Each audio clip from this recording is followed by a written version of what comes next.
আল্লাহ নবী নামাজে দাঁড়িয়ে গেলেন, গভীর রাত পর্যন্ত নামাজ আদায় করলেন। হযরত আবু বকর শুধুমাত্র সাথে আছেন। আর গভীর রাত যখন হয়েছে, হাত তুলে আল্লাহর দরবারে নবী দোয়া করেন, চোখের পানি ছেড়ে দিয়ে কান্না শুরু করে দিলেন। আল্লাহ নবী এক পর্যায়ে দোয়া করেন, আল্লাহ তুমি যদি চাও গো এই দুনিয়াতে তোমার নাম নেওয়ার মতো লোক না থাকো। নবী একেবারেই আবেগপ্রবণ হয়ে গিয়েছেন। ওগো আল্লাহ তুমি যদি চাও এই পৃথিবীতে তোমার নাম নেওয়ার মতো লোক না থাকো, তাহলে আমার এই ক্ষুদ্র কাফেলাটাকে তুমি ধ্বংস করে দাও। আর যদি তুমি চাও তোমার জমিনে তোমার নাম নেওয়ার মতো লোক থাকুক, তাহলে আমার এই ক্ষুদ্র কাফেলাটাকে সাহায্য করো।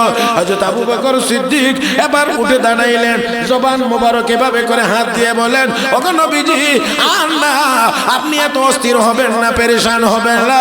নবী গো অবশ্যই আল্লাহ আপনাকে সাহায্য করবেন। আল্লাহু আকবার করেন। ওগো নবী টেনশনের কোনো কারণ নাই, অবশ্যই আল্লাহ আপনাকে সাহায্য করবেন। রব্বে কারীম ডাক দিয়ে কয়, জিবরাইল আমার বন্ধুকে জানায়া দাও, আমার বন্ধুর এই ক্ষুদ্র কাফেলার সাহায্যের জন্য আমি আল্লাহ আসমানে 5000 ফেরেশতা প্রস্তুত করে রেখে দিয়েছি। আল্লাহু আকবার। এ মুসলমান কয় হাজার রেডি? কয় না, কয় হাজার রেডি? কে মানুষ না ফেরেশতা? এত ফেরেশতা লাগে না, একা জিবরাইল হইলেই যথেষ্ট। তারপরও আল্লাহ 5000-এর কথা শোনাইলেন কেন? সাহস যেন বাড়ে। কথা কয় না, দলটা বড় হলে সাহস কমে না বাড়ে। রাহমাতুল লিল আলামিন নবী মুহাম্মদুর রাসূলুল্লাহ সাল্লাল্লাহু আলাইহি ওয়াসাল্লামকে জিবরাইল এসে বলেন, ইয়া রাসূলুল্লাহ, ইয়া হাবিবাল্লাহ, টেনশনের কারণ নাই, আসমানে 5000 রেডি আছে, 1000 আসবে, পরে 3000 আসবে, লাগলে 5000 সবাই আসবে। ও মুসলমান, আমার মূল জায়গাটা হলো যখন যুদ্ধ শুরু হয়ে গিয়েছে, মাত্র 313 জন নিরস্ত্র, অপরদিকে 1000। এমন সময় আমার আল্লাহ নির্দেশ দিলেন, জিবরাইল 1000-এর বাহিনী নিয়ে একটু যাও মাঠে। কত কত কত কত কোন না কত? 1000 1000 1000 1000-এর কাফেলা নিয়ে একটু ময়দানে যাও। আমার বন্ধুরা, ইমাম বগবী লিখেছেন, বদরের যুদ্ধের আগে ফেরেশতারা জীবনে কোনোদিন কোথাও কোনো যুদ্ধ করে নাই। আর এই যুদ্ধ করার জন্য আল্লাহ নিজে তাদেরকে প্রশিক্ষণ দিয়েছেন। إذ يوحي ربك إلى الملائكة أني معكم فثبتوا الذين آمنوا سألقي في قلوب الذين كفروا الرعب فاضربوا فوق الأعناق واضربوا منهم كل بنان। এই সামরিক প্রশিক্ষণের কথা আল্লাহ বলছেন। আল্লাহ বলছেন, ফেরেশতারা জীবনে তো কোনোদিন যুদ্ধ করো না, তো এখন করতে হবে, তো প্রশিক্ষণটা নিয়ে যাও, যাও যাও, মুমিনদের পক্ষে দাও, আমি আছি। তোমরা গিয়ে এই কাফেরদের প্রথমেই ঘাড়ে মারবে, ঘাড়ে মারলে তাড়াতাড়ি পরে, যখন পড়বে ওয়াদরিবু মিনহুম কুল্লা বানান, তারপরে জোড়ায় জোড়ায় মারবা। এই জন্য আল্লামা বদরুদ্দিন আইনি রাহমাতুল্লাহ আলাইহি বুখারী শরীফের ব্যাখ্যাকার লিখেছেন, বদরের যুদ্ধে যত কাফের 70 জন মারা গিয়েছিল, এদের শরীরের এমন কোন জোড়া ছিল না যেই জোড়া ফেরেশতাদের তরবারির আঘাত ছিল না। সবগুলো জয়েন্টে জয়েন্টে আঘাত, মানুষ করে নাই। সাহাবায়ে কেরাম বলেন, আমরা এক কাফেরকে টার্গেট করে দৌড় দেই তাকে আঘাত করার জন্য, যাওয়ার আগে দেখি তার গর্দান উড়াইয়া গিয়ে কে জানি চলে গেছে। ও মুসলমান, ও মুসলমান, ওই যে বাহিনী যেই মাত্র নাজিল হওয়া শুরু হইছে, বলেন না যেখানে ফেরেশতা থাকে সেখানে আর ইবলিস থাকতে পারে না। হে মুসলমান, এই জন্য যেখানে আল্লাহর ইবাদত হয় সেখানে ফেরেশতারা আসে, যেখানে কোরআনের তিলাওয়াত হয় আল্লাহর রহমত সেখানে নাজিল হয়। এ মুসলমান, আল্লাহর ফেরেশতারা আমাদের কাছে আসুক, আমাদের ঘরে আসুক, রহমতের ফেরেশতা আমাদের জন্য আসুক, এটা আমাদের দরকার নাই না আছে?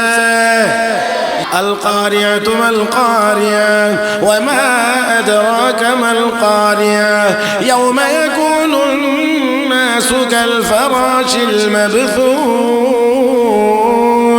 ওয়া তাকুনুল জিবালু কাল ইহনিল মানফুস। আল্লাহ রাব্বুল আলামিন বলেন ওয়া তাকুনুল জিবালু কাল ইহনিল মানফুস, ধ্বনিত তোলার মতো পাহাড়গুলো উড়তে থাকবে আর মানুষগুলো কীট পতঙ্গের মতো বিক্ষিপ্ত হয়ে যাবে। মুসলমান, যে পাহাড়গুলো এত বিশাল বড় বড় পাহাড়, যেই পাহাড়গুলো আল্লাহ বানাইলেন জমিনকে স্থিতিশীল করলেন, জমিন পানির উপরে আল্লাহ বিছাইলেন, নড়াচড়া করে, বিশাল বড় পাহাড় আল্লাহ বসায়া দিলেন, জমিন স্থিতিশীল হয়ে গেছে। এবার ফেরেশতারা বলতেছে ও রব হাল মিন খালকিকা আশাদ্দু মিনাল জিবাল, ও আল্লাহ তোমার সৃষ্টি জগতে কি পাহাড়ের চাইতে আরো শক্তিশালী কোনো মাখলুক আছে? আল্লাহ রাব্বুল আলামিন তখন বললেন হ্যাঁ অবশ্যই, পাহাড়ের চাইতে আরো শক্তিশালী জিনিস কি? আল্লাহ বললেন এটা হলো লোহা। লোহা দিয়ে কোদাল বানাইলে পাহাড় কাটা যায়। কোদালের বিভিন্ন সাইজ আছে, আবার বুঝবেন না খালি আপনারা হাতে যেটা কূপ দেন এটাই কোদাল। এই যে এক ধরনের মেশিন বেরিয়েছে না, এইভাবে খেউ দে বেগু মেশিন, বেগু, এইটাও কোদালের অন্তর্ভুক্ত। মাটি কাটার কাজে যত যন্ত্র ব্যবহার হয় সবগুলো কোদালের অন্তর্ভুক্ত। সৌদি আরব গেলে দেখবেন পাহাড় কাটতেছে মেশিনের সাহায্যে, এটাও কোদালের অন্তর্ভুক্ত। লোহা, আল্লাহ বললেন এই পাহাড়ের চাইতে শক্তিশালী বস্তুটির নাম হলো লোহা। আল্লাহ আল মিন খালকিকা আশাদ্দু মিনাল হাদিদ, লোহার চাইতে আরো শক্তিশালী কোন জিনিস কি আছে তোমার সৃষ্টি জগতে?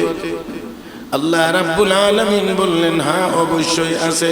সেটা আবার কি? সেটার নাম হলো আগুন। আগুন দিয়ে লোহাকেও নরম করা যায়, গালানো যায়। আগুন লোহার চাইতেও শক্তিশালী। আল্লাহর ফেরেশতারা বলেন হাল মিন খালকিকা আশাদ্দু মিনান নার, আল্লাহ আগুনের চাইতেও কি শক্তিশালী কোনো মাখলুক আসেনি? আল্লাহ রাব্বুল আলামিন বললেন হ্যাঁ আছে, হ্যাঁ আছে। বলে এটার নাম কি? এটার নাম আল মা, এটা পানি। আগুন যত শক্তিশালী হোক না কেন, পর্যাপ্ত পরিমাণ পানি যদি ঢেলে দেওয়া যায় আগুনের অস্তিত্ব থাকে না, আগুন নিভে যায়। আল্লাহ তাহলে কি তোমার সৃষ্টি জগতে পানির চাইতেও শক্তিশালী কোনো কিছু আছে? বলে হ্যাঁ আছে। এটার নাম কি? এটার নাম বাতাস। আল্লাহ রাব্বুল আলামিন বলেন বাতাস। হে মুসলমান, একটু এখনই বাহিরে তাকাইলে দেখা যাবে আকাশে টনে টন পানি মেঘমালা আকারে আছে। মেঘ, বাতাস এটাকে হাজার হাজার টন পানিকে ওই বাতাস ঠেলে ঠেলে এক জায়গা থেকে আরেক জায়গায় নিয়ে যায়, এক দেশ থেকে আরেক দেশে নিয়ে যায়। তাহলে পানির চাইতেও বাতাস বেশি শক্তিশালী। এটা যদি বুঝে আসতে কষ্ট হয় তাহলে আরেকটু বলি, একেবারে পুরা বর্ষাকালে প্রচন্ড বাতাস যদি হয় তখন পানির মধ্যে কি উঠে? পানি কি এমনি লড়ে? পানি তো এমনি লড়ে না, কিন্তু বাতাসের চাপে পানি 2, 4, 5 ফিট 7 ফিট উপরে উঠে যায়। আমার বন্ধুরা, তাহলে বাতাসের চাইতেও পানির চাইতেও শক্তিশালী হলো বাতাস। আল্লাহ রাব্বুল আলামিনের ফেরেশতারা বলেন আল্লাহ বাতাসের চাইতে আরো শক্তিশালী কোনো কিছু আছে কি? আল্লাহ রাব্বুল আলামিন বলেন হ্যাঁ আছে, হ্যাঁ আছে, অবশ্যই আছে। সেটা আবার কি? আল্লাহ রাব্বুল আলামিন বলেন ও ফেরেশতারা বাতাসের চাইতেও আরো বেশি শক্তিশালী হলো আমার বান্দার নেক আমল। আমার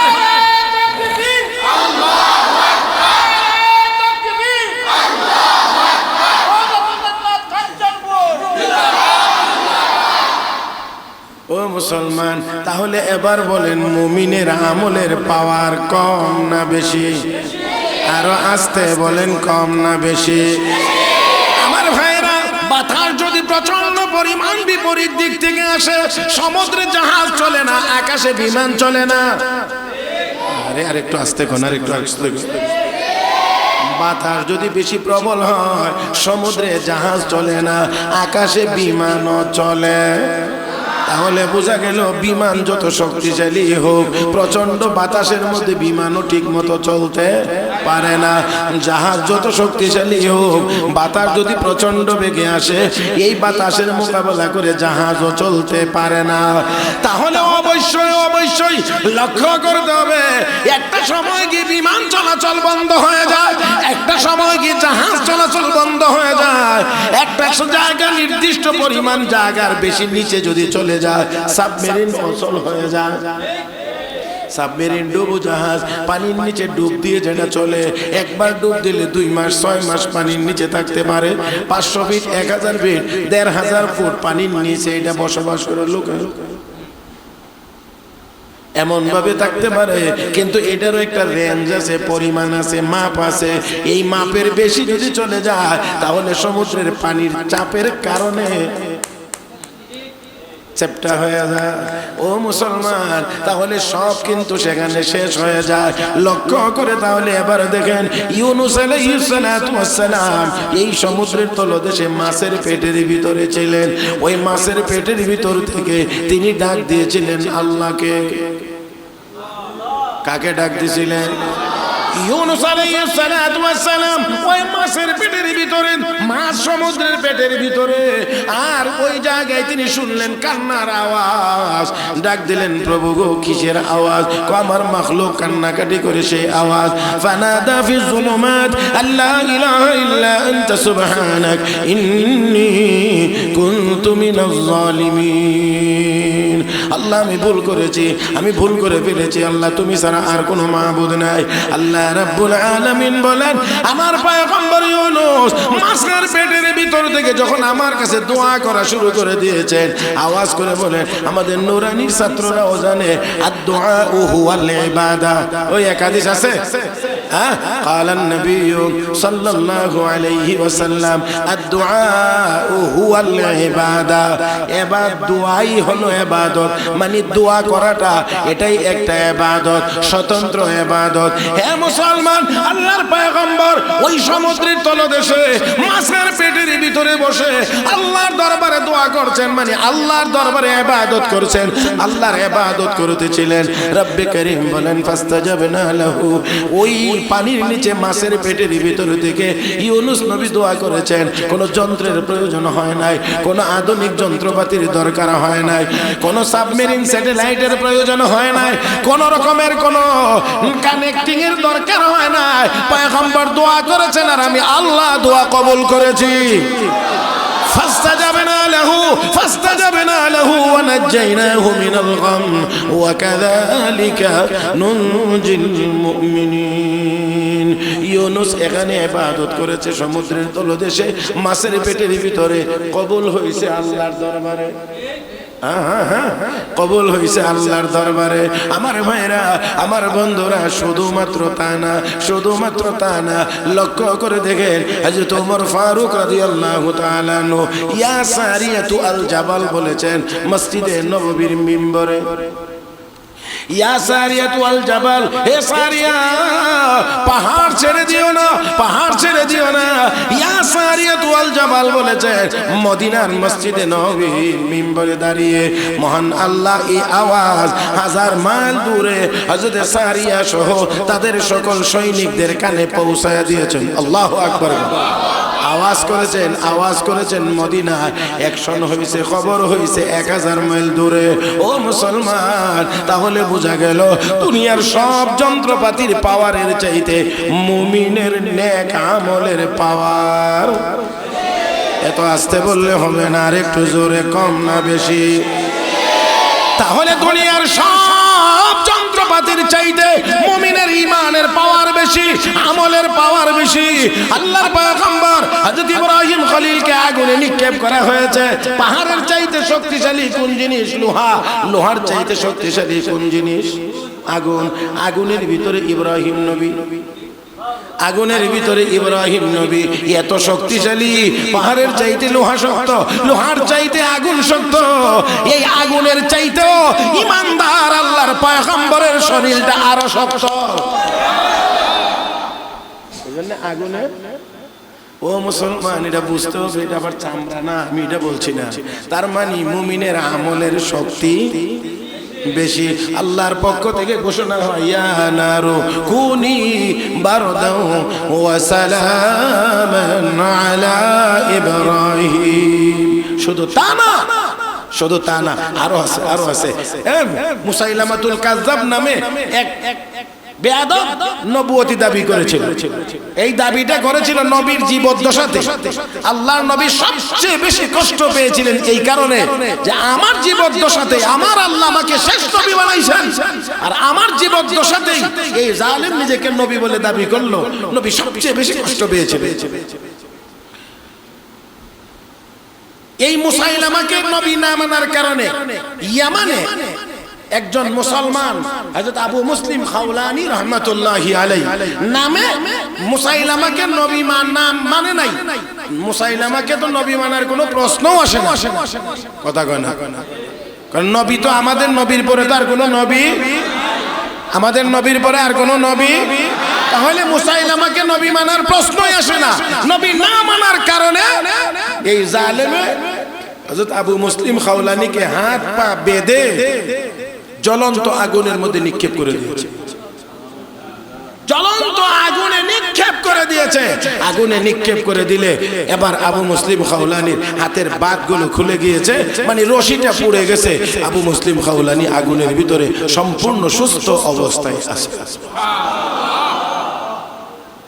এখন তাড়াতাড়ি গিয়ে ওই জালেমরা মুসাইলামারে কয়, ও নবী সাহেব, নাউজুবিল্লাহ কল বন্ড কাফের, তাদের ভাষা এই বেটাতে যে আগুনে ফলাইছে, আগুনের ভিতরে দিয়ে জ্বলে না, বান যে আসিল বান দি খুলে গেছে গা, এই বেটা দিয়ে জ্বলে না। আর কিছুক্ষণ যদি এই সুস্থ অবস্থায় আগুনের ভিতরে থাকে তো আমনের দলে আর একজনও থাকবে না। তাড়াতাড়ি করে আগুনের থেকে বের করে দেশ থেকে বিদায় করে অন্য কোথাও পাঠান, আর না হয় কিন্তু রক্ষা নাই। হযরত আবু মুসলিম খাওলানিকে তাড়াতাড়ি আগুনের ভিতর থেকে বের করে দেওয়া হয়েছে। এবার তিনি চলে আসলেন মদিনায়।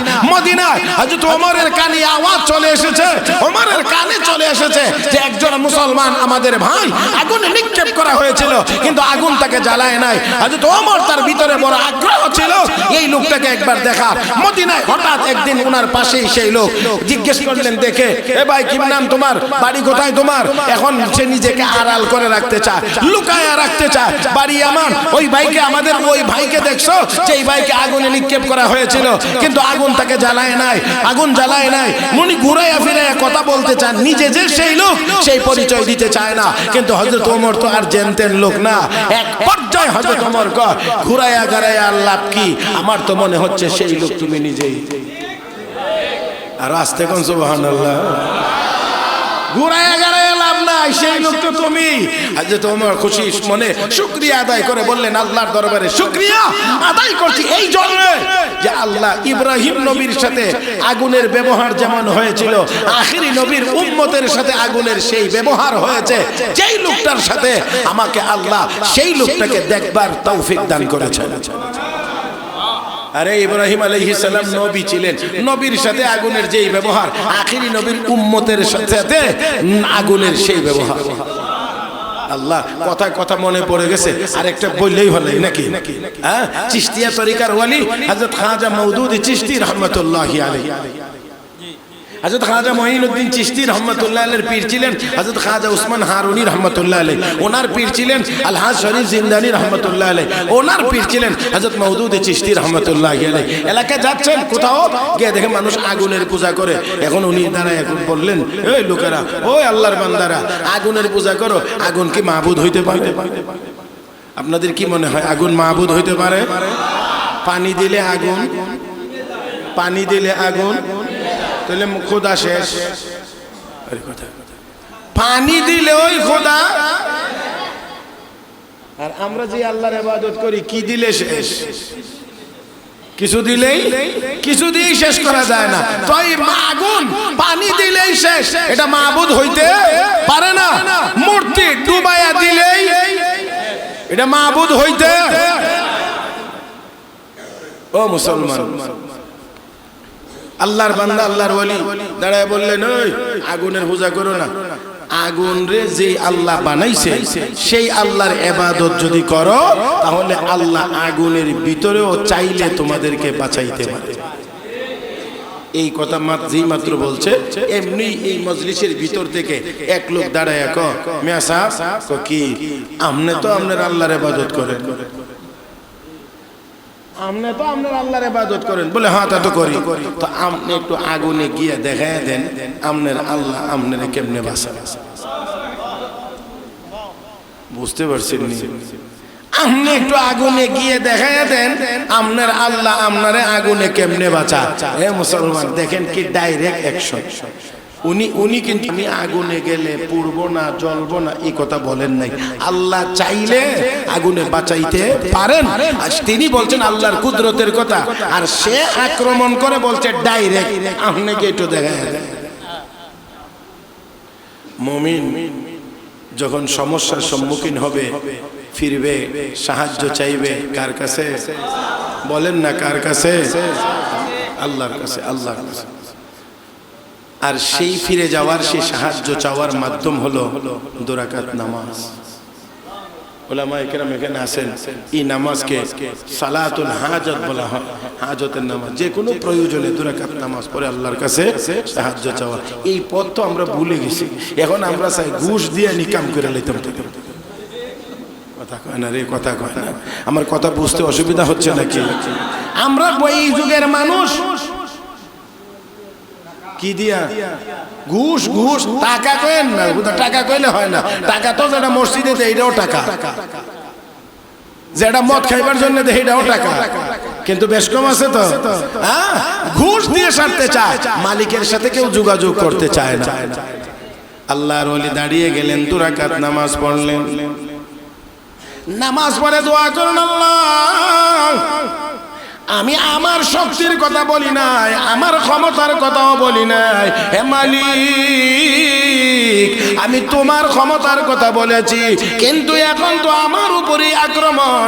এখন যদি আমি আগুনে প্রবেশ করতে অস্বীকার করি, তারা বলবে তোমার আল্লাহ তোমাকে বাঁচাইতে পারে না। আল্লাহর বান্দা, আল্লাহর ওলি আল্লাহর কাছে দোয়া করেছেন, আল্লাহর কাছে দোয়া করেছেন। আল্লাহর পক্ষ থেকে ইলহাম হয়েছে, রে মওদুদ টেনশনের কোনো কারণ নাই, আগুনের ভিতরে ঢুকে যা। আল্লাহু আকবার, আর একটু আস্তে। আগুনের ভিতরে ঢুকে যা, আগুনের ভিতরে ঢুকে যা। আমার ভাইরা, আমার বন্ধুরা, আগুন লাগার কারণে বিমানবন্দর পড়ে শুনছেন না আপনারা? ঢাকা বিমানবন্দরের কিছুটা অংশ আগুন লেগে পুড়ে কি হয়ে গেছে? ছাই হয়ে গেছে। ও মুসলমান, এই জ্বলন্ত আগুনের ভিতরে একজন মানুষ প্রবেশ করবে। মানুষ, মাওদুদ টেনশনের কোনো কারণ নাই, আগুনের ভিতরে ঢুকে যা। হযরত খাজা মাওদুদ চিশতি রাহমাতুল্লাহি আলাইহি ওই অগ্নি পূজারীদের মধ্যে যারা লিডার ছিল, নেতা, ওই নেতাদের একজন ছোট বাচ্চা হাতে টান দিয়ে কোলে এনে সাথে করে নিয়ে আগুনে প্রবেশ করলেন। দীর্ঘ সময় পর্যন্ত আগুনের ভিতরে ছিলেন উনি, এবং ওই বাচ্চার একটি পশম পর্যন্ত আগুনে জ্বলে না। শাইখুল হাদিস হযরত মাওলানা জাকারিয়া রাহমাতুল্লাহি আলাইহি লিখেন, কেন তিনি ওই ছোট বাচ্চাটাকে টান দিয়ে সাথে করে নিয়ে গেলেন? যদি না নিতেন তারা হয়তো সন্দেহ করত কোন তন্ত্র মন্ত্র মনে হয় জানে, জাদু টোনা জানে, এর মাধ্যমে সে আগুনের ভিতর থেকে বেরিয়ে চলে এসেছে, পড়ে নাই। এই বাচ্চাটাকে সাথে নিয়ে তিনি বুঝা দিলেন, মানুষ যদি আল্লাহর গোলামি করে, আল্লাহর ইবাদত যদি কোনো মানুষ করে, ইবাদতের শক্তি এত বেশি, আল্লাহ শুধুমাত্রই তাকে আগুনের ভিতরে বাঁচান না, তার সঙ্গী যে হয় তাকেও আল্লাহ আগুনের ভিতরে হেফাজত করে। আমার ভাইরা, আমার বন্ধুরা, আমি অনেক দূর চলে গেছি, স্মরণ আছে কিনা আপনাদের তা জানি না। আমি বলছিলাম মাছ যেমন করে সব সময় পানির ভিতরে ডুবে থাকে, মানুষ আমরা আল্লাহর নিয়ামতের ভিতরে ডুবে আছি। ও মুসলমান, এই দুনিয়াটা এত সুন্দর ছিল না, সবাই মিলে সুন্দর করতেছি, দুনিয়া ধ্বংস হয়ে যাবে, দুনিয়া ধ্বংস হয়ে যাবে। আমরা মনে করি এটা আমার আমার আমার আমার আমার, অতীতে দুনিয়া কাহারও হয় নাই, কিয়ামতের আগে দুনিয়া কাহারও হবেও, দুনিয়া কাহারও ছিল না, দুনিয়া কাহারও নাই, দুনিয়া কাহারও হবেও না। সবাই দুনিয়ার পিছনে দৌড়াইবে, দুনিয়াকে সাজাইবে। কেউ ক্রিম দিবে, কেউ পাউডার দিবে, কেউ সাবান দিবে, কেউ তেল দিবে, কেউ আরো আরো অন্যান্য কসমেটিক্স লাগাইবে, শুধু সুন্দরী হবে। এই সুন্দর সুন্দর সুন্দর দৌড়াইবে, একদিন সুন্দর ধ্বংস হয়ে যাবে, কিছুই থাকবে না। আল্লাহ রাব্বুল আলামিন বলেন ওয়াতাকুনুল জিবালু কালইহনিল মানফুশ, সব সব পাহাড় পর্বতগুলো ধ্বনিত তোলার ন্যায় উড়তে থাকবে। আমার ভাইয়েরা, তাহলে আসেন, তাহলে আসেন, কিছুই থাকবে না, সব ধ্বংস হয়ে যাবে, সব ধ্বংস হয়ে যাবে। এমন দুনিয়ার পিছনে শুধু শুধু দৌড়াইলে হবে না। আমার ভাইয়েরা, আমার বন্ধুরা, আল্লাহ আমাকে আপনাকে নিয়ামত দিয়ে রেখেছেন, শুধু নিয়ামত, শুধু নিয়ামত, শুধু নিয়ামত, শুধু নিয়ামতের ভিতরেই আমরা আছি। ও মুসলমান, শুধুমাত্র তা না, শুধুমাত্র তা না, আমি যে আয়াত তেলাওয়াত করেছি, আয়াতের প্রথম অংশে আল্লাহ রাব্বুল আলামিন বলেন লাহু মুআক্কিবাতুম মিন বাইনি ইয়াদাইহি ওয়া মিন খালফিহি ইয়াহফাজুনাহু মিন আমরিল্লাহ। প্রত্যেকটা মানুষের আগে এবং পিছনে, আগে এবং পিছনে একের পর এক অবতরণকারী ফেরেশতা রয়েছে, যেই ফেরেশতারা মানুষটাকে বিভিন্ন রকমের বিপদ আপদ থেকে হেফাজত করেন। মুফাসসিরিন কিরাম লেখেন একজন মানুষের শুধু নিরাপত্তা দেওয়ার জন্য, হেফাজতের জন্য, একজন মানুষের পিছনে কাজ কাম করার জন্য মহান আল্লাহ দিনে রাত্রে মিলাইয়া 20 জন ফেরেশতা নিযুক্ত করেছে। কয়জন? কয়জন? 20 জন ফেরেশতা আল্লাহ নিযুক্ত করেছেন। প্রত্যেকটি এই 10 জন দিনের বেলা, রাতের বেলা 10 জন। একটু চিন্তা করে দেখেন, আল্লাহর হাবিব রাহমাতুল লিল আলামিন বলেন ফেরেশতাদের পাহারা যদি না থাকতো, চিল যেমন করে মোরগের বাচ্চা ছো মেরে উঠায়া নিয়ে যায়, এমন করে জিন্নাতেরা মানুষের বাচ্চাগুলোকে উঠায়া নিয়ে যাইতো। শুধু পারে না, ফেরেশতাদের পাহারা দাঁড়িয়ে আছে।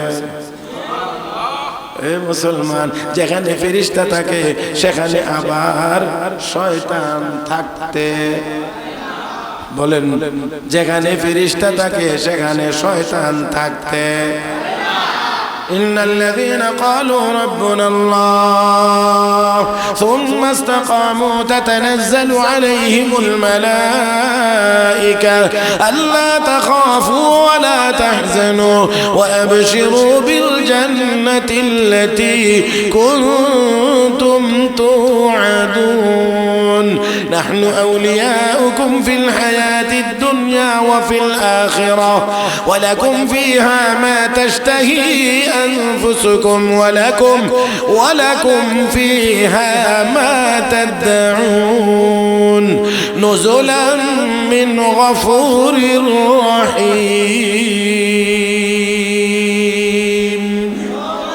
মুসলমান, এই আয়াত কেন পড়লাম লক্ষ্য করে দেখেন। মানুষ যখন মৃত্যু শয্যায় শায়িত, মানুষ যখন মৃত্যু শয্যায় শায়িত, একেবারে অন্তিম মুহূর্ত, শয়তান ওই সময়ে সর্বোচ্চ চেষ্টা করে তাকে ঈমান হারা করার জন্য।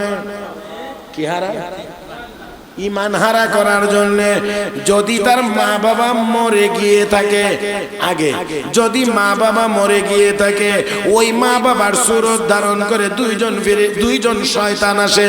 মা বাবার সুরতে 2 জন শয়তান আসে, একজন ডান দিকে বসে, একজন বাম দিকে বসে। বসে এবার বলতে থাকে, এরে আমাদের আদরের সন্তান, আমরাও তোর মতো একদিন এক আল্লাহ বিশ্বাসী ছিলাম, আমরাও একদিন নামাজ পড়তাম, একদিন জান্নাত জাহান্নাম বিশ্বাস করতাম, জাহান্নাম থেকে বাঁচার জন্য আমরা গুনার কাজ করতাম না, জান্নাত পাওয়ার আশায় নামাজ পড়তাম, কিন্তু মরার পরে এসে দেখি আসলে কিছুই। একজন মানুষ সবচাইতে বেশি কঠিন পরীক্ষার সম্মুখীন হয় এই মুহূর্তে। মা বাবা, জন্মদাতা মা বাবা, তারা আবার মৃত্যুবরণ করে প্র্যাকটিক্যাল করে এসে আমাকে বলতে আছে জান্নাত বলে কিছু নাই, জাহান্নাম বলেও কিছু নাই, এক আল্লাহ বলে কিছুই নাই, একটা কঠিন অবস্থার মধ্যে পড়ে আল্লাহ রাব্বুল আলামিন তখন ওই ঈমানদারদের ঈমানের হেফাজতের জন্য আসমান থেকে ফেরেশতা নাজিল করে দেয়। তাতানাজ্জালু আলাইহিমুল মালায়েকা, আল্লাহর রহমতের ফেরেশতা ঘরে যখন নাজিল হয় তখন আর ওই মিস্টার ইবলিস এখানে আর থাকতে পারে না। তখন ওই মুমিনের জবান দিয়ে বের হয় লা ইলাহা ইল্লাল্লাহু মুহাম্মাদুর রাসূলুল্লাহ। ও মুসলমান, আপনারা চাননি রহমতের ফেরেশতা ঘরে আইতো? সবাই চায় না, হইছে না? আমি আবার বলছি, আমার আপনার ঘরে রহমতের ফেরেশতা আইতো, এটা আপনারা সবাই চাইননি। তাহলে ঘরের ভিতরে আলাদা ফেরেশতার ছবি আবার টানায়া রাখা যাবে না? হ্যাঁ, বুঝছেন আপনারা? অনেকের ঘরের ভিতরে বড় বড় ফেরেশতাদের ছবি। আমি বলছি না, রাগ আমার উপরে করবেন না। ক্বালা রাসূলুল্লাহ সাল্লাল্লাহু আলাইহি ওয়াসাল্লাম লা তাদখুলুল মালাইকাতু বাইতান ফীহি কালবুন আও তাসাবির। নবী বলেন, উম্মত রে, যেই ঘরে প্রাণীর ছবি টানানো থাকে ওই ঘরে রহমতের ফেরেশতা প্রবেশ করে। তাহলে আপনি যদি আগেই ফেরেশতা ঘরে টানায় রাখেন তাহলে এই ফেরেশতা কিন্তু আর ঘরে আসবে না। তখন বেঈমান হয়ে মারা যাওয়ার যথেষ্ট পরিমাণ আশঙ্কা আছে। আল্লাহ আমাদেরকে হেফাজত করুন, বলি আমিন। ও ভাইয়েরা, বদরের যুদ্ধ, একদিকে 313 জন নিরস্ত্র মুসলমান, আর একদিকে 1000-এর চাইতেও বেশি কাফিরের দল, অস্ত্রে শস্ত্রে সজ্জিত। সাথে আবার এই কাফিরদের সাথে আবার স্বয়ং মিস্টার ইবলিস মাঠে আছে। খালি ভাষণ দে, সারিস না, আজকে সারা যাবে না। 313 জন, তোরা 1000-এর চেয়ে বেশি, এদের হাতে কোনো অস্ত্র নাই, তোদের হাতে অস্ত্রের কোনো অভাব নাই, একটাকেও দায়িত্ব দেওয়া হবে না, আর সবগুলোকে খতম করে ফেলা হবে। কথা বুঝেন না? যেইভাবে উস্কানি দেওয়া যায় যত পদ্ধতিতে সব দিচ্ছে। খুব ভালো করে খেয়াল করবেন, উস্কানি দিচ্ছে, যত রকমের দেওয়ার দিচ্ছে। কারণ কি? সংখ্যায় বেশি। কারণ কি? অস্ত্র বেশি। কারণটা কি? ময়দানের ভালো জায়গাটাতে তারা অবস্থান করতেছে। ও মুসলমান, এইভাবে করে শয়তান তাদেরকে উস্কানি দিচ্ছে, উত্তেজিত করতে আছে। তারাও ভিতরে ভিতরে খুব ঠিক মতোই।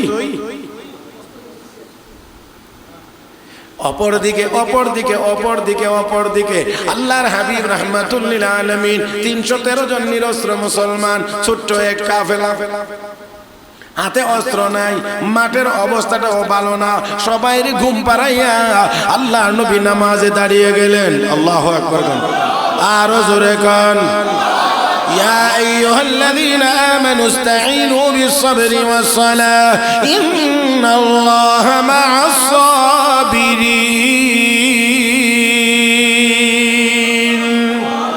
হে মুসলমান, সাহায্য কার কাছে চাইবেন? কোন না কার কাছে চাইবেন? ইয়াকা না'বুদু ওয়া ইয়াকা নাস্তাঈন। আল্লাহ, তোমার ইবাদত করি এবং করব, সাহায্য একমাত্র কার কাছে চাইব? আল্লাহ নবী নামাজে দাঁড়িয়ে গেলেন, গভীর রাত পর্যন্ত নামাজ আদায় করলেন। হযরত আবু বকর শুধুমাত্র সাথে আছেন।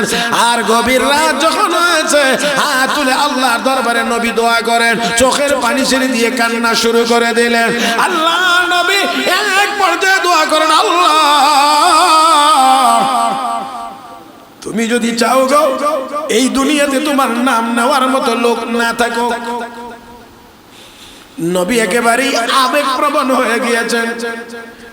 ওগো আল্লাহ, তুমি যদি চাও এই পৃথিবীতে তোমার নাম নেওয়ার মতো লোক না থাকো, তাহলে আমার এই ক্ষুদ্র কাফেলাটাকে তুমি ধ্বংস করে দাও।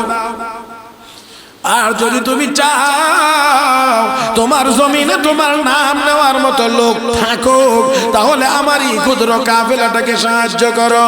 হযরত আবু বকর সিদ্দিক এবার উঠে দাঁড়াইলেন, জবান মোবারক এভাবে করে হাত দিয়ে বলেন, ওগো নবীজি, আর না, আপনি এত অস্থির হবেন না, পেরেশান হবেন না।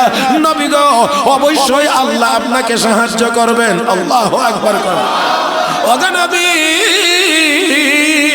টেনশনের কোনো কারণ নাই, অবশ্যই আল্লাহ আপনাকে সাহায্য করবেন। রব্বে কারীম ডাক দিয়ে কয়, জিবরাইল, আমার বন্ধুকে জানায়া দাও, আমার বন্ধুর এই ক্ষুদ্র কাফেলার সাহায্যের জন্য আমি আল্লাহ আসমানে 5000 ফেরেশতা প্রস্তুত করে রেখে দিয়েছি। আল্লাহু আকবার। এ মুসলমান, কয় হাজার রেডি? কয় না, কয় হাজার রেডি? কে মানুষ না ফেরেশতা? এত ফেরেশতা লাগে না, একা জিবরাইল হইলেই যথেষ্ট। তারপরও আল্লাহ 5000-এর কথা শোনাইলেন কেন? সাহস যেন বাড়ে। কথা কয় না, দলটা বড় হলে সাহস কমে না বাড়ে। রাহমাতুল লিল আলামিন নবী মুহাম্মদুর রাসূলুল্লাহ সাল্লাল্লাহু আলাইহি ওয়াসাল্লামকে জিবরাইল এসে বলেন, ইয়া রাসূলুল্লাহ, ইয়া হাবিবাল্লাহ, টেনশনের কারণ নাই, আসমানে 5000 রেডি আছে, 1000 আসবে, পরে 3000 আসবে, লাগলে 5000 সবাই আসবে। ও মুসলমান, আমার মূল জায়গাটা হলো, যখন যুদ্ধ শুরু হয়ে গিয়েছে, মাত্র 313 জন নিরস্ত্র, অপরদিকে 1000। এমন সময় আমার আল্লাহ নির্দেশ দিলেন, জিবরাইল, 1000-এর বাহিনী নিয়ে একটু যাও মাঠে। কত কত কত কত? কোন না কত? 1000 1000 1000 1000-এর কাফেলা নিয়ে একটু ময়দানে যাও। আমার বন্ধুরা, ইমাম বগবী লিখেছেন, বদরের যুদ্ধের আগে ফেরেশতারা জীবনে কোনোদিন কোথাও কোনো যুদ্ধ করে নাই, আর এই যুদ্ধ করার জন্য আল্লাহ নিজে তাদেরকে প্রশিক্ষণ দিয়েছেন। إذ يوحي ربك إلى الملائكة أني معكم فثبتوا الذين آمنوا سألقي في قلوب الذين كفروا الرعب فاضربوا فوق الأعناق واضربوا منهم كل بنان। এই সামরিক প্রশিক্ষণের কথা আল্লাহ বলছেন। আল্লাহ বলছেন, ফেরেশতারা জীবনে তো কোনোদিন যুদ্ধ করো না, তো এখন করতে হবে, তো প্রশিক্ষণটা নিয়ে যাও, যাও যাও, মুমিনদের পক্ষে দাও, আমি আসি। তোমরা গিয়ে এই কাফেরদের প্রথমে ঘাড়ে মারবে, ঘাড়ে মারলে তাড়াতাড়ি পরে, যখন পড়বে ওয়াদরিবু মিনহুম কুল্লা বানান, তারপরে জোড়ায় জোড়ায় মারবা। এই জন্য আল্লামা বদরুদ্দিন আইনি রাহমাতুল্লাহ আলাইহি বুখারী শরীফের ব্যাখ্যাকার লিখেছেন, বদরের যুদ্ধে যত কাফের 70 জন মারা গিয়েছিল, এদের শরীরের এমন কোন জোড়া ছিল না যেই জোড়া ফেরেশতাদের তরবারির আঘাত ছিল না। সবগুলো জয়েন্টে জয়েন্টে আঘাত, মানুষ করে নাই। সাহাবায়ে কেরাম বলেন, আমরা এক কাফেরকে টার্গেট করে দৌড় দেই তাকে আঘাত করার জন্য, যাওয়ার আগে দেখি তার গর্দান উড়াইয়া গিয়ে কে জানি চলে গেছে। ও মুসলমান, ও মুসলমান, ওই যে বাহিনী যেই মাত্র নাজিল হওয়া শুরু হইছে, কি কিসের বাহিনী? ফেরেশতার বাহিনী। এমনি মিস্টার ইবলিস পিছন দিকে দৌড়,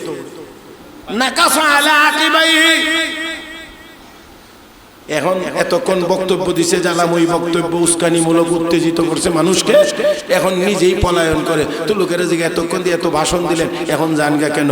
ইন্নী আরা মা লা তারাউনা, ইন্নী আরা মা লা তারাউনা, আমি এমন বাহিনী দেখতেছি যেই বাহিনীকে তোমরা দেখো না। তো বলছিলাম, যেখানে ফেরেশতা থাকে সেখানে আর ইবলিস থাকতে পারে?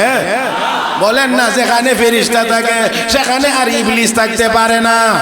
হে মুসলমান, এই জন্যে যেখানে আল্লাহর ইবাদত হয় সেখানে ফেরেশতারা আসে, যেখানে কোরআনের তিলাওয়াত হয় আল্লাহর রহমত সেখানে নাজিল হয়। হে মুসলমান, আল্লাহর ফেরেশতারা আমাদের কাছে আসুক, আমাদের ঘরে আসুক, রহমতের ফেরেশতা আমাদের জন্য আসুক, এটা আমাদের দরকার নাই না আছে? জোরে জোরে জোরে জোরে। তাহলে পথ বন্ধ করা যাবে? পথ বন্ধ করা যাবে, পথ খোলা রাখতে হবে। ঘরে বরকতি ছবি টানায়েন না। আসুন মুসলমান, বলছিলাম প্রত্যেকটা মানুষের আগে এবং পিছনে ফেরেশতা আল্লাহ রেখেছেন।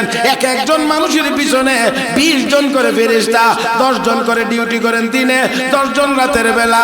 আপনি ঘুমিয়ে থাকেন কিন্তু 10 জন ফেরেশতা আপনাকে ঘুমের ভিতরেও পাহারা দেয়। আল্লাহু আকবার। আমার ভাইরা, আমার বন্ধুরা, তাহলে এই 10 জন ফেরেশতা আমি বিবরণ দিয়ে মানে লম্বা করে শেষ করতে পারবো না, শুধু আঙ্গুলে গনে গনে বলে দেই, তাহলে আমার টাইমের ভিতরে শেষ করা যাবে। সামনে একজন, পিছনে একজন, কয়জন হয়েছে কথা কয় না, কয়জন? 2 জন। ডান কাঁধে একজন, বাম কাঁধে একজন, সামনে এবং পিছনে একজন, 2 জন। এই 2 ফেরেশতার কাজ হলো সামনে যত বিপদ আপদ আসে, যত রকমের মুসিবত, এইগুলো থেকে হেফাজত করে। ডান কাঁধের ফেরেশতা একটা নেক আমল করলে 10টা সওয়াব আমলনামায় লিখে দেয়। কয়টা? একটা নেক আমল করলে 10টা সওয়াব লিখে দেয়। বাম কাঁধের ফেরেশতার কাজ হলো যদি গুনার কাজ করে, ডান কাঁধের ফেরেশতাকে জিজ্ঞেস করে, স্যার গুনার কাজ করছে লিখবো নি? না। বলে কি করবো? একটু অপেক্ষা করো, দেখো তওবা করে কিনা। তওবা করলে মাফ, লেখার দরকার নাই। আবার সময় দেওয়া হলো, তারপরে তওবা করে না।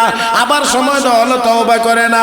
তারপরে গিয়ে একটা গুনাহের কারণে একটা গুনাহ আমলনামায় লেখা হয়। রব্বে কারীম বলেন, মান জাআ বিল হাসানাতি ফালাহু আশরু আমসালিহা ওয়া মান জাআ বিস সাইয়্যিআ ফালা ইউজজা ইল্লা মিসলাহা ওয়া হুম লা ইউযলামুন। নেক আমল করলে 10 গুণ বাড়ায়া, গুনাহ করলে সমান সমান। জোরে কোন আলহামদুলিল্লাহ। গুনাহ সওয়াব 10টা, যদি গুনাহও 10টা হইতো তা আমরা উপায় কি ছিল? হ্যাঁ, আল্লাহ কত দয়া করছেন, আল্লাহ কত দয়া করছেন। আমার ভাইয়েরা, 4 নম্বর ফেরেশতা, 5 নম্বর ফেরেশতা হলো প্রত্যেকটা মানুষের কপালের দায়িত্বে নিয়োজিত। আল্লাহু আকবার। কপালের দায়িত্বে নিয়োজিত। মানুষের সবচাইতে সম্মানের অঙ্গ বলা হয় কপাল। কপাল, কপাল। এই জন্য এই কপাল আল্লাহর কদমে নত হবে, দুনিয়ার কারো সামনে নত হইতে পারে না। আল্লাহ রাব্বুল আলামিন এই কপালের দায়িত্বে একজন ফেরেশতা নিয়োজিত করে রেখেছেন। এই ফেরেশতার কাজ হলো লোকটা যদি বিনয়ী হয়, নম্র হয়, বিনয়ী হয়, তাহলে মাখলুকের সামনে তাকে দামি বানায়া তোলা। আর যদি লোকটা অহংকারী হয়, তাহলে তাকে অপমানিত করা। এটা হলো ফেরেশতার কাজ। কয়জন হয়েছে কথা কনা? 5 জন। 2 চোখের হেফাজতের দায়িত্বে 2 জন ফেরেশতা। এই কারণে চোখে ধুলাবালিও ঠিক মতো পড়ে না। কারণ এই যে শাটার উঠে আর নামে, আমি আর আপনি মনে করি এটা এমনি আসে আর এমনি যায়। না না, আল্লাহ 2 জন ফেরেশতা 2 চোখের জন্য নিয়োজিত করে দিয়েছেন। সামান্য বিপদের আশঙ্কা দেখলেই শাটার ফালাইয়া দেয়। 5 আর 2 কত? কথা কনা রে, 5 আর 2 কত? 7। এবারে আসেন 2 টুডের দায়িত্বে 2 জন ফেরেশতা নিয়োজিত। এই 2 ফেরেশতার কাজ হলো আল্লাহর নবীর উপরে যদি কোনো দরুদ ও সালাম পেশ করা হয়, এই দরুদ শরীফের হেফাজত আর সংরক্ষণ এই 2 ফেরেশতার কাজ। কয়জন হয়েছে? 9 জন। ও মুসলমান, হা করলে, এই হা করলে ভিতরে একটা খালি জায়গা আসেনি? খালি জায়গা। এই খালি জায়গাটার দায়িত্বে একজন ফেরেশতা আছে। রাতের বেলা ঘুমান, দিনের বেলা ঘুমান। অনেকে ঘুমাইতে গিয়ে হা করে ঘুমান। যদিও হা করে ঘুমাইবার অভ্যাস নাই, কিন্তু তারপরও মাঝে মাঝে নাকে সর্দি লাগছে, নাক দিয়ে বাতাস যায় না। এখন মুখ দিয়ে বাতাস টানতে হলে হা করে টান দেওয়া লাগে। রাতের বেলা ঘুমিয়ে থাকবেন, আপনার জাগ্রত থাকা অবস্থায় আপনার মুখের ভিতরে কোনো জিনিস প্রবেশ করবে না, করতে পারবে না। আপনি আগেই দেখে ফেলবেন, তাড়িয়ে দেবেন। ঘুমের ঘরে আপনি অচেতন অবস্থায় থাকবেন, জবানটা খোলা থাকবে, হা করা থাকবে। এই হা অবস্থায় যেন কোনো বিষাক্ত পোকামাকড় আপনার ভিতরে গিয়ে আপনার ক্ষতি করতে না পারে, সেই জন্য আল্লাহ একজন ফেরেশতা পাহারাদার নিযুক্ত করেছে। এই হলো কয়জন? 10 জন। আমার ভাইয়েরা, আল্লাহর এত দয়া, এত দয়া। তো আল্লাহ কো বান্দা দয়া পায়া আমার একটু শুকরিয়া আদায় করলে আমি তোর উপরে দয়ার পরিমাণ আরো কথা কয় না, আরো বাড়াইয়া দেব। তো আমরা চাই না আরো বাড়ায়া নিতে। আমরা আল্লাহর দয়ার ভিতরে আছি, তো দয়ার ভিতরে থাকলে যে আল্লাহ দয়া করছেন আমরা সেই আল্লাহর গোলামি করব, সেই আল্লাহর গোলামি করব, সেই আল্লাহর ইবাদত করব। রাজি আছি তো সবাই ইনশাআল্লাহ? আল্লাহ সবাইকে তৌফিক দান করুন, বলি আমিন। কেমনে ইবাদত করবেন, কেমনে গোলামি করবেন, সেই জন্য তো ইলম লাগবে, জানতে হবে। আর এই জানবার জন্যই তো এই রওজাতুস সুন্নাহ মাদ্রাসার দরকার হবে। জোরে কান। আমি চান্দা উন্দা করি না, পারিও না, তারপরেও মাদ্রাসার জন্য 5টা মিনিট সময় না দিলে এটা ইনসাফ